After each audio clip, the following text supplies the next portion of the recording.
Hi, everybody. So, I'm just going to make this a quick video to talk about how to. I want to talk a little bit about demon entities because the word demon or evil spirit sort of has this flavor to it, which is naturally let's be afraid, let's be scared, let's feel like they're everywhere and they're ready to just pounce on us.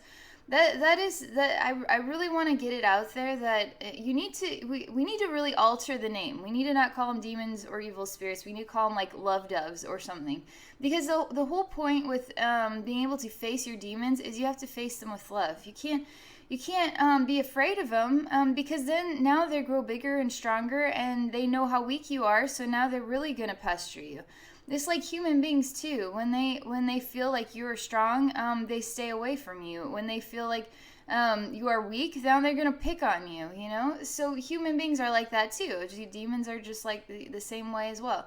And so I did that healing for Darla yesterday. She had quite an ordeal of demon attachments in her spiritual atmosphere. What is more than she wrote me a brief just to let me know that she's been dealing with darker entity, but doesn't call him a demon. And so it's a big deal that I got this out of there, because I don't from my understanding of it now is there was just no way she could really tell me how bad it was. So that's kind of the case with demons. They want to make sure that they don't want you to talk. They don't want you to get rid of them. They don't want you to let go. They need you. They want you. They're hungry for you. So there's different scenarios here with them. Sometimes there's like an intertwining scenario where they're sort of a part of your life from a very young age, and it sort of stems from other incarnation cycles. And the thing with incarnation is you have a life experience. Let's just say lifetime number one, you have this life experience and you dealt with this specific trauma. Now lifetime two, you're going to experience what falling in love is like, and this, that, and the other. Well, but it takes like a couple of cycles before you come back to experience. Well, there's my spirit guides are saying there's different cases. It's sometimes you'll experience it the next time. Like let's say there was a really traumatic event. Let's say you were raped in this lifetime and you couldn't deal with it. You weren't able to move on from it. So sometimes the very next lifetime you'll need to face that event again in order to release it. Maybe you were the rapist. Maybe you were the one being raped. Both sides actually endure sort of a karmic reflection because of this experience of guilt, the experience of shame, the experience of all these different emotions that are tied to the event on both sides. So now you actually have a soul relationship over this one experience. I mean, it doesn't sound right, it doesn't sound good, you just want it to go away, but this stuff doesn't just go away. You actually need spiritual healing in order to heal it and release it and help it to move on. So when it comes to reincarnation, you can have an event take place that you need to face in the very next lifetime, or sometimes it takes a couple of lifetimes a cycle, and then you'll start to experience it a few lifetimes later. But the soul, the whole soul has to face the emotions from previous lifetimes. It has to face them, it has to heal them, it has to release them, and it has to move on from them. How does it do that? It has to keep repeating scenarios in order to develop, learn, overcome the emotional reactions of shame, whatever they are. So with Darla, it came out that there was a really old past lifetime.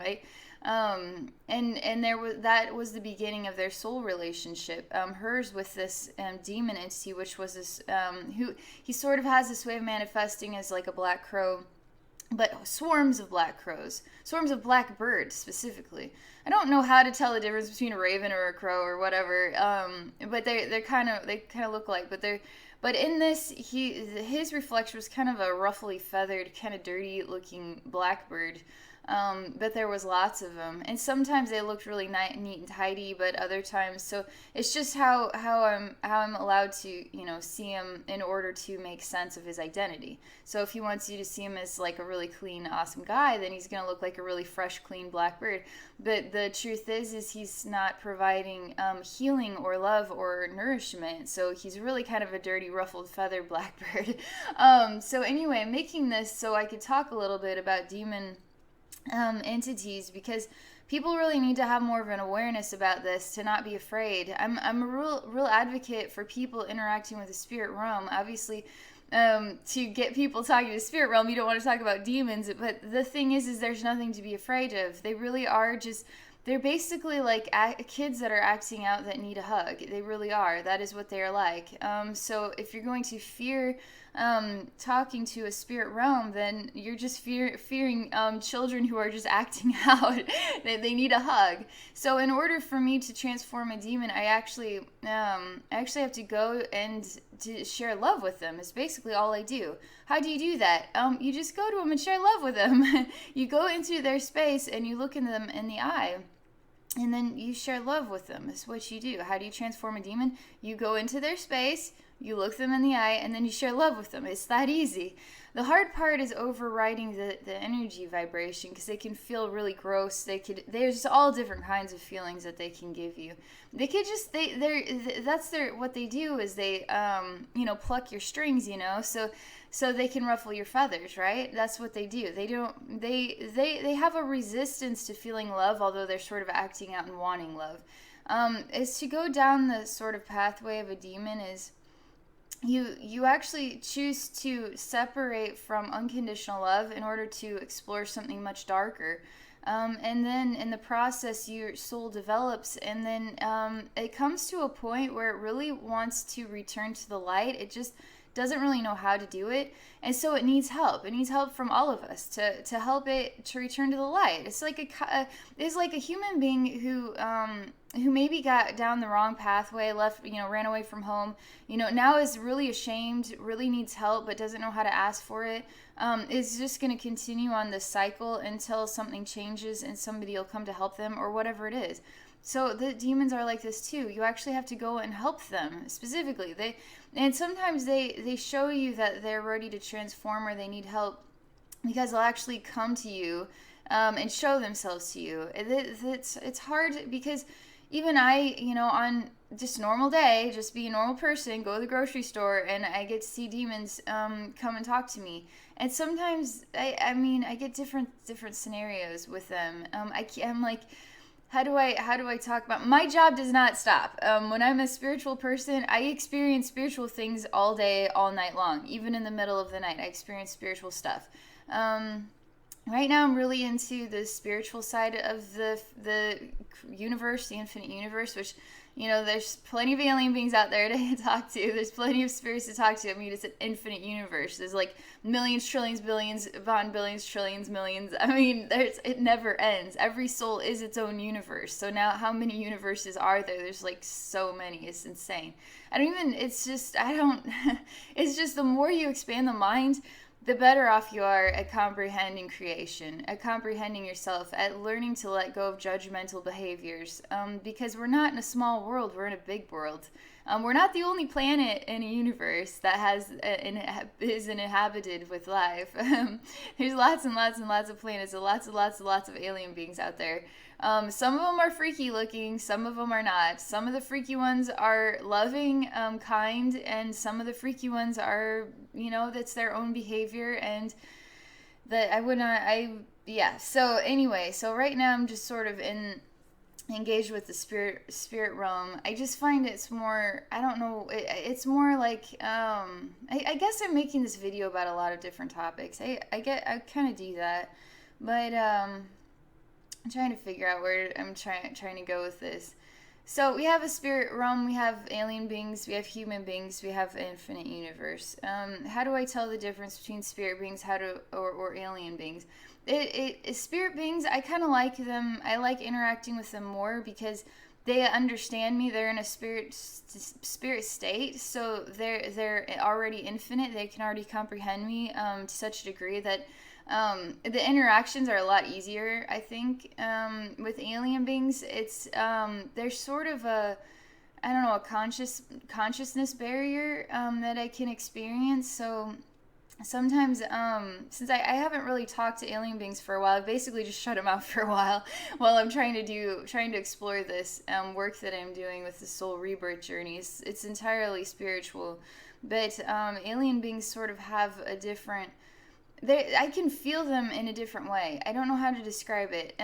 Sometimes it feels like they're standing in the room with me, like astrally projected in the room. I can feel an invisible body right there. But I can feel that with some spirits too. Like Cryon, for instance, is super dense, heavy. I can feel him kind of like astrally projected, although for a little while I thought he was an alien being, but he's definitely. He's an anomaly. I'm just gonna put that he's an anomaly. The best I'm gonna just label him right now is he's just a super awesome ancient soul, and I love him. If he's in an alien body, which I'm sure he is, then I adore him in that form as well. So, um, anyway, so it's not always easy to tell the difference between spirit or alien. It isn't. But when I'm with spirit, I always know I'm always in that connected way with spirit. I don't know. But so demons, so I'm kind of, it's sort of known in Infinite Universe that Abby's soul is here to share love with any souls that need help or with transformation or to experience loving energy or source light. So I can get all different kinds of souls that are loving or souls that are kind of pests that they just trying to get my attention because they're just sort of dabbling in whether or not they want to go that direction or not. So back to this Blackbird guy, during that rebirth journey, there's quite a few entities in there. But after I'd gotten done, I felt really solid with all the work I had done, except for that Blackbird. I felt like there was more work to be done with him. So I can't just leave these things hanging, you know what I mean? Eventually, I need to finish it. I don't, he needs to at least know either A, if you're going to stay as you are not, there is a separation now between, the space. And then I have to educate. I always educate on what the expectation is going to be and how to help if there's any other, any kind of introductions that are going to return or anything like that. Thing with demons is if they don't transform, they want to just introduce themselves and just see if they can come back or not. But if you firmly say no to them and say, I need 1,000,000 angels from heaven to surround me and help me, they will do that. And now it is clear, they're just waltzing down your street. They just want to see if they knock on your door, if you'll answer. That's kind of how they are. Once they're detached, they're detached. When you choose to allow them back in, now they're in. So don't choose to allow them back in once they're detached. So anyway, he was kind of waltzing around my world, and it was enough where I was, I just had to go into a meditation and just actually see what he was all about, because he was not going to he did not fully transform. There were parts of him that were not going to transform fully. He was holding on with all of his might. So I faced him, just me. I went to his space. I didn't even ask. I was just like, I'm just going to go to your space. I see you. I know what you look like. I know your vibration. I'm just going to go straight to your home. And so that's what I did then last night. His home was it was sort of like going deep, deep down, and it was like a really beautiful marbled sort of circular room that had then a flooring, but then went straight up quite a long ways. And everything was really pretty in there. Sort of like they're not all pretty rooms, but this one was. And some of them, this one of his had sort of like really pretty lighting in it. What was even sort of a purple, red, white, silvery, shininess to it. I just didn't waste any time because I knew what this was about. I basically used everything, all the energy that was there, and I just manifested one massive orb, and I just sucked him into it like a black hole. And then I went inside of it with him, so we were in the orb together. And then I just went to him, and I just shared every ounce of love that I have in my heart. That genuine, pure love, Jesus-style love, unconditional love that does not have judgment. And from that, there's just so much action that took place. What was like masses of orbs just coming out from every angle of light, just like sucking in this whole space, and then just recreating it and just really showcasing all the light of all, heavenly light. And through this action, he was just really happy that I actually came into his home and knocked on his door, walked into his home, and then shared love with him personally. Otherwise, I was just going to keep sharing love with all of his reflections. And then And then it wasn't enough to really get him to waver, you know. So after that, then he really actually did it on his own. He actually wanted to enter into source light on his own. He felt that sort of energy just surrounding him. I'm telling you, these nasty guys actually do turn into amazing, beautiful souls when they transform. And you're sort of like, whoa, what happened? You were a real troublemaker there, and now it's just like you're forgiven and you're a beautiful, amazing spiritual entity. And so that's the profoundness of it all. When you see this stuff take place, it's mind-blowing, because human beings just can't transform like that, but souls can. Souls can transform like that. It's crazy when you watch this happen. And the way that it works is you have to share love with them. You have to share love, whatever way that you share it. Just share love. If you need an angel to help you share love, then do that. But sometimes the easiest way to share love is, if you don't know how to, is fill your body with the one thing that you love most. That's why I always take a spiritual gift with me. What is the one thing that you love most? Tell me what it is, if it's a memory or an object. I take these on my soul rebirth journeys because it is your reflection of love, and then I absorb it into my body. And then when I go through the different, I don't know what I'm going to see. So wherever I go, then I have that with me, and sort of energy that is to transform and heal your body. So you're also participating in the healing, which makes it kind of cool. So I always think of, if I feel really really off balance, because some of their energies are really intense. Some of their energies really push me off balance, to where I just feel really gross inside, or just really, uncomfortable about it, because some of them are really make you feel really uncomfortable. So to kind of ground myself, or to get my bearings, I just think of certain things that are my version of what real love is. And then I fill my heart with that, and then I find stability again. And then I go, I get close so we can look each other in the eyes and exchange. And then I just fill them with love, my version of what love feels like. And that's special. And so they get to experience my special version of the infinite universe, of the unconditionally loving side of an infinite universe. It's really special.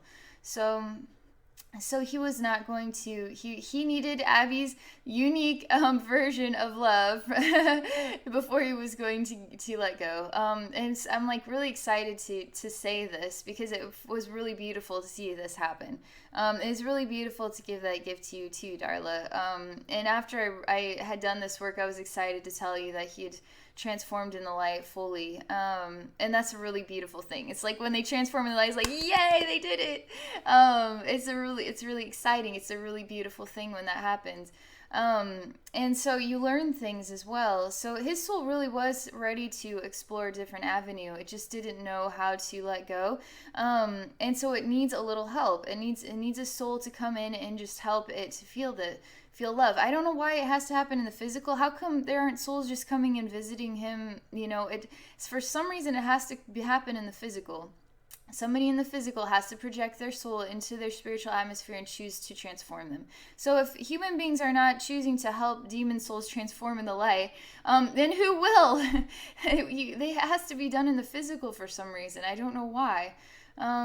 So anyway, I watched him go to heaven. There was a couple of angels that were with him when he went, but he went on his own accord. I mean, he was actually overjoyed to go. Which is, it's not always. They some of them really fight it. Some of them really don't. They really fight it. But you have to help them. I mean, human beings really fight it too. They know what they need, but they don't. They're terrified of letting go. Of whatever this is that they've. It's usually like drug addictions or things like that are really hard to let go of. And for some people, it really can make It can really, make your behaviors turn you into somebody that you're not. I mean, you don't want to be that person, but you don't know how to let go. And then you experience shame or embarrassment or all kinds of different emotions. And so it's really hard to face your family who loves you and wants to help you. It's really hard to do that. It's really hard to allow the body to go through that sort of transition between what was a body that lived off of drugs, now a body that doesn't. It's really hard. So it's kind of like that with them too. Some of them really get nasty and fight back. But you just have to stay strong and keep sharing love with them until they're sort of broken in like mush pile of like, okay, that's too nice. I can't say no anymore. I'm not gonna fight back. I surrender. And then they're really overjoyed when you take them home to heaven. And then they remember, they just feel the light and they're ready to do something new, and it feels really loving. It feels really joyful. It's really beautiful when that happens. So you have to see that demons aren't, demons, evil spirits. They're basically just children. They're basically just they themselves chose abandonment. They themselves chose a different pathway. They themselves chose to, explore something that was the destructive side of an infinite universe. So in that regard, then they're sort of like the terrorists, right, of the universe. But the thing is that some of them do and are ready to let go of that behavior, and so you have to be ready to be there for them. And if you're running away terrified of them, now how are you there for them? How are you going to help them? How are any of us going to help them? And so that's why I need to create awareness that they're not demons, they're love doves. Just call them something different so they don't make you feel uncomfortable. Because it's really beautiful to see them transform. It is so worth it to not be afraid of them. It is worth it to choose to love them. Love them like your own family. Love them like, because they are. We're all souls. We're in an infinite universe. We're all family. We just experience family in very unique ways, and when we incarnate in physical, in the physical. So now family gets to act out their side of the vibration, and then we get to act out our side. And sometimes they quarrel and they don't mesh very well, and now there's pain and suffering. So balance, love is the only force that creates balance and harmony and peace and healing. Love is. War does not. War does not ever create balance. War does not ever create harmony. War does not do this. Violence, fighting back, all that. I get that we are emotional beings, and I sometimes too just want to punch somebody. Like sometimes, we all have these instances where you just feel like you're turning into a firecracker, welling with all kinds of like eruptive energy, and you just need to let it out on somebody. It's like that emotion right there is not going to solve anything. You gotta choose love every time, and then you gotta go imagine yourself on a beautiful beach or something like that, and then really see where the value is. Is the value in just exploding right now, or is the value in actually just going and seeing the beautiful side of the infinite universe? So I don't know, it's my video to talk about this. That's all I'm going to say for right now. I just wanted to share that Blackbird had transformed in the light, and then kind of talk about how that works. He's actually quite a loving expression. It's sort of like, Archangel Lucifer. So he too has transformed in the light. Lucifer is transformed in the light.